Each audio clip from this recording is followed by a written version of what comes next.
9:15 on this Monday morning's OTB AM, the Sports Breakfast Show from Off the Ball with myself, Shane Hannon, and Johnny Ward in studio with you until 10 o'clock.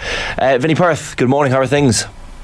Good morning, how are you doing? Keeping well, thanks for hopping on as usual. I suppose we'll start with the action on Friday night, and a dramatic enough night. Shamrock Rovers with a 2-0 defeat away to Dundalk. So these goals in the second half from Louis Annesley and Patrick Hoban, Hoban or Hoban, however you want to say it. But surprising result. Not many people would have seen this one coming, Vinny. Probably not, no. I think Dundalk have been up and down, and their form at different stages has been really good, and other stages they've dropped some points. So it's been such a mixed bag. But I think Shamrock Rovers have been just playing below par, for want of a better word, and they've given teams some chances. And I thought Dundalk were worthy winners the other night. And I've seen Rovers against Derry on Monday and followed by Dundalk, and in neither game have they been exceptional. They had a couple of good spells in both games, but Dundalk were quite comfortable in the end, which would be concerning for Rovers, but albeit they're still very well clear. But brilliant night for Dundalk, and first goal was exceptional by Ainsley, but Pat Hoban then putting the game to bed with a brilliant header from across from Keith Ward, and done what Pat does brilliantly, got in between Cleary. It's a goal worth seeing again for people learning how to be a striker. He just on Lopez's shoulder, and then at the last moment gets in between him and Dan Cleary, and it's a brilliant header into the bottom corner. And as I said, Dundalk were comfortable in the end. It wasn't backs against the wall or anything. Hoban, obviously a record breaker in the previous week. Like, how would you sum him up? It's almost like he's been a bit forgotten, Vinny, in the last couple of years, because Dundalk he's had injuries as well, but like I mean they miss him so much when he's not playing.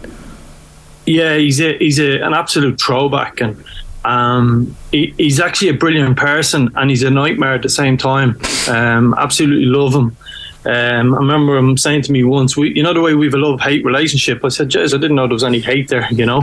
But Pat's a cranky person, but at the same time, he's like centre forward in many ways, that he uses that to his advantages. And he's just brilliant for Dundalk.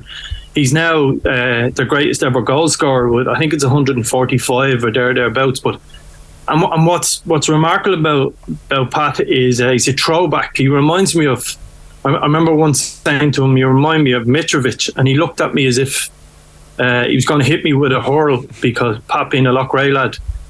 But at the same time, by the time we done some video about what I meant by that, it made sense to him. And he is that type of character where he's a little bit Marmite. Other teams don't necessarily love him, but what he's done has been remarkable over them years. He's taken a 3-year gap as well and went to the UK to ply his trade. But when you look what Pat's done, he scored 10 of those goals against Pats, Cork, Derry, 14 against Sligo. I think it's 12 against Rovers and 16 against Bows. So he doesn't fill his boots against the lesser teams. He does it against the top teams. And if you look at Stephen Kenny getting the job in Ireland and how good it's gone from, between either me or Stephen Kenny as a manager, he scored 128 goals for the two of us. So he's been brilliant for both of our careers, and what a brilliant player. And as I said, he's a throwback to the old centre forward types. St Pat's took full advantage as well, Vinny. Resounding 7-0 win over UCD, 2-0 at the break, and then just destroyed them in the second half of that performance. So if we're looking at the table as things stand, Rovers still with a 4-point cushion over Pats, and Derry of course not taking advantage with their game, so they're now 6 off Shamrock Rovers and 2 off St Pat's in second. Do we have a title race, or is that too early to kind of suggest anything of that sort? Well, obviously, and I suppose this is an obvious statement, the key to whether we have a title race is, will Shamrock Rovers continue to be, I don't want to say inconsistent, you say stuff like that and people say they're top of the league and they're scoring more goals than everyone else, but what's fascinating about Shamrock Rovers is, and I made reference to going back to 2017, or even the last time anyone else won the league was 2019. Dundalk lost 4 games for the whole season, and 2 of them were after the league was won. Rovers have already lost 4 games and drawn 7 at 24. So nobody is taking advantage of their slip up as they head into Europe. And it's very hard to see Pat's going on a big run to win the league or Derry at this stage. A lot of ground to make up. So it doesn't look like anyone's going to push them. But if they remain inconsistent, it's leaving the door open for another team to put them under pressure. So it's a hard one to call. And you look at Pats and you look what the youngest ever goal scorer in League of Ireland history, young Melia, scored from the other day. So it's been a brilliant time since John Daly went in as manager, and they've had some outstanding results, it must be said. And I think it just makes people think John had a brilliant career before he arrived at St. Pat's. He'd worked in Scotland under Craig Levine. He'd worked at Hearts and caretaker manager, and he's really done a brilliant job there. And I hope somebody pushes this Rover side just to make them better, to be fair. Their points tally, Shane, is 44 from 23, which is less than 2/3 of the. Like, that's poor. Like, that's actually not title winning form. So they should, 46 should be the very minimum. No, they didn't win any of their first 6, but the one thing, Vinny, I'm wondering about is going into Europe. So they play the home leg next week against Breidablik, and I know Stephen Bradley's very complimentary of this team. They also play on AstroTurf. I think Rovers have a patchy enough record on AstroTurf. Maybe it doesn't matter. They were poor on Friday night on the Astro. But would you worry a bit about Rovers now going into Europe with the injuries that they have in goal? Obviously, I know Manus is kind of coming back, but Farouja's injured as well. They've picked up a few key injuries, and how important will it be that they're back for the Champions League games? Yeah, I think it's huge. It looked like a knee injury, and again, that's just my eyes as being in the stand for Jack Bourne. He tried to play on it, so you'd like to think that's not too bad. Unfortunately, Neil Farouja was holding his hamstring, and he's had issues with his hamstring, so I think they're two big key players for them. Obviously, they've other players missing at the moment, and yeah, look, I think they've probably got the toughest ties, believe it or not, of a lot of our sides. But getting through that first round because of the parachute with the Champions route.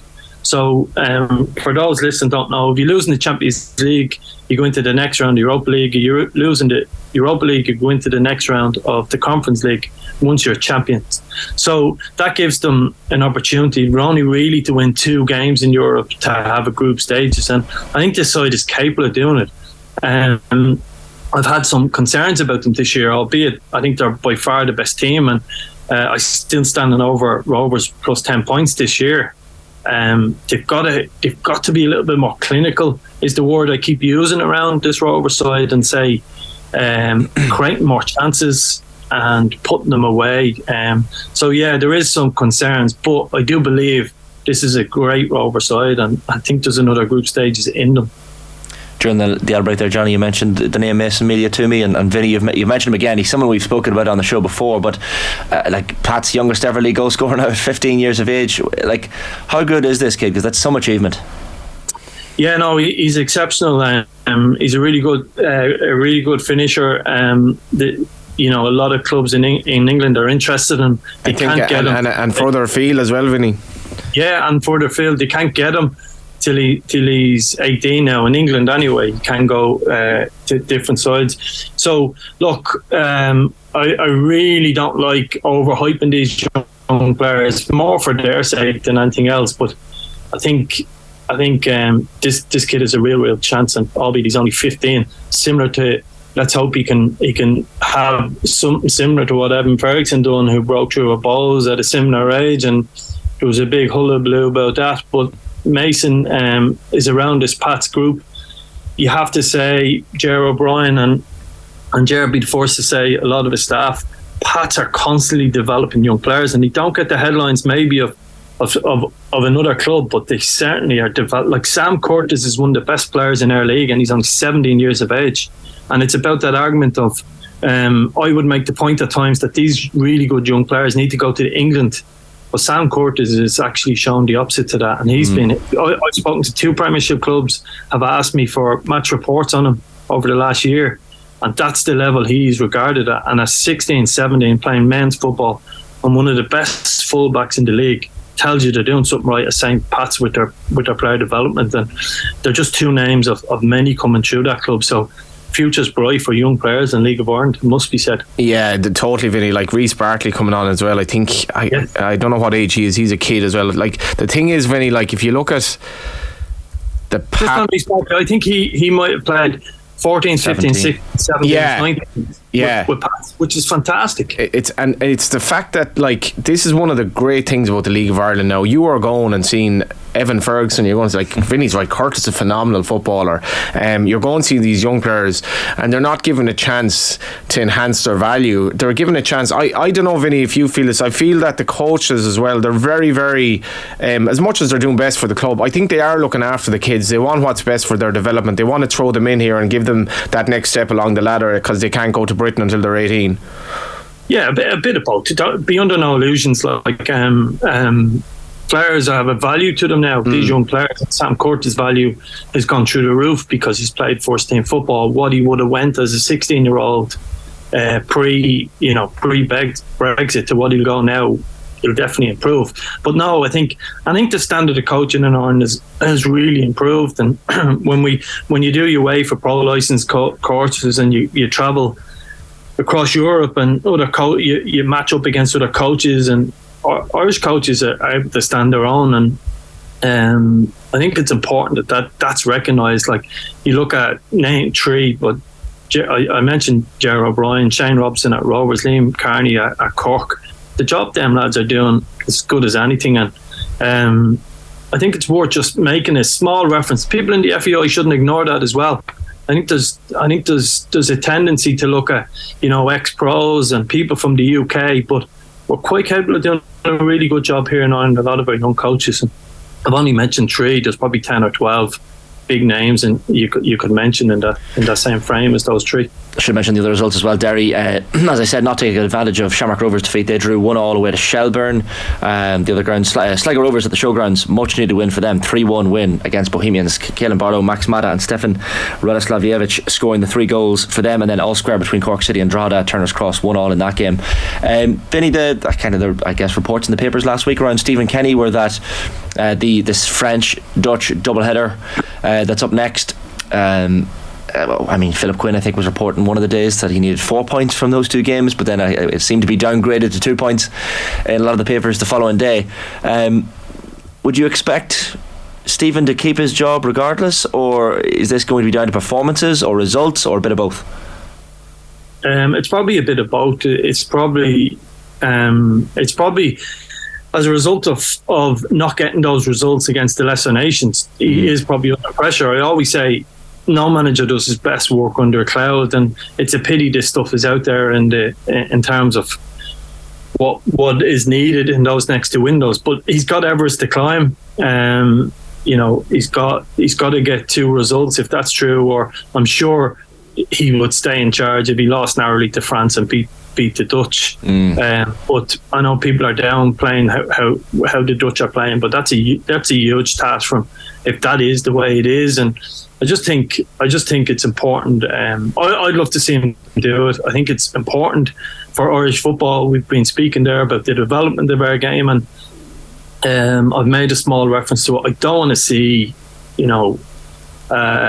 all the hard work that's gone in over the last 10 years be undermined by people in terms of looking at saying, League of Ireland is only this or that, and you can't be a League of Ireland manager and an international manager. And for that reason, I hope Stephen is successful in the next month and the next campaign, and he at least sees out this campaign and see where he ends up. But it's really, really difficult, and as I said, no one does their best work under a cloud, and it must be a difficult time for him. He's obviously still in the job, and we wish obviously the Republic of Ireland team all the best in those games. If they were to go south, and I know it's a big hypothetical, if we were to lose both of those games, but do you see the FAI consistently staying now with homegrown or home-based managers? Will they go back to the tried and trusted method of I say tried and trusted, but the likes of Jack Charlton? Yeah, no, on that point, I've no issue with our international manager, whoever it may be, the next one, whether that's 2 months, 2 years, 4 years, being from outside of Ireland. I just think the development of our game should be controlled from here. We're good enough to do it ourselves, and I think there is 1 or 2 within the FAI who would look down their nose at League of Ireland people, and that has to be said. Most people will know who I'm speaking about, but far be it from me to bring. I just think we've got to respect the jobs people are doing here in terms of the development, and we shouldn't let whatever happens to Stephen be a referendum on how good people are doing and the hard work that's been done in Irish soccer. It's been phenomenal. European results are improving constantly. Our player development is improving. We need a hand, absolutely. But the people who get these jobs, whether it's the assistant director of football job that's coming up, give it to the best person, whoever that may be, and go through a proper recruitment process, but not an ex-pro for the sake of it. And that's where we need to be careful now around the rhetoric around what's going to come. Hopefully this Stephen debate goes on for another year, at least till he finishes the campaign. But I just hope that the good work that a lot of coaches are doing aren't forgotten in all this. Yeah, like practically all Irish managers now are in the League of Ireland. Like, you know, and for example, Friday night, Vinny, like Rory Higgins, who you've worked with, highly regarded, he has to match up against Joey O'Brien and Damien Duff, and it's like, this is for Joey O'Brien and Damien Duff, like Shells, they're not the most flashy side. They're extremely well coached, and I think Vinny's completely right. Even at not only senior level, but all the levels down to the people that are working at academy level. A lot of very good minds in this country, and we shouldn't lose sight of that. Yeah, for sure. It's one of those things. Absolutely. Sorry, Shane. I just think it's important to make the point that a lot of good coaches in this, and we're not pretending we're Premiership managers or coaches or we're, you know, but don't look down your nose at us either. There's some brilliant people and you know, some good coaches there and well able to max it with anyone. And when you go on a pro license and you get these ex-pros in, the League of Ireland guys don't look out of place around them. Genuinely don't. And I think it's just worth making the point. That's all. Yeah, no, that's a fair point. Vinny, great stuff as always. Thanks a million. Cheers, lads.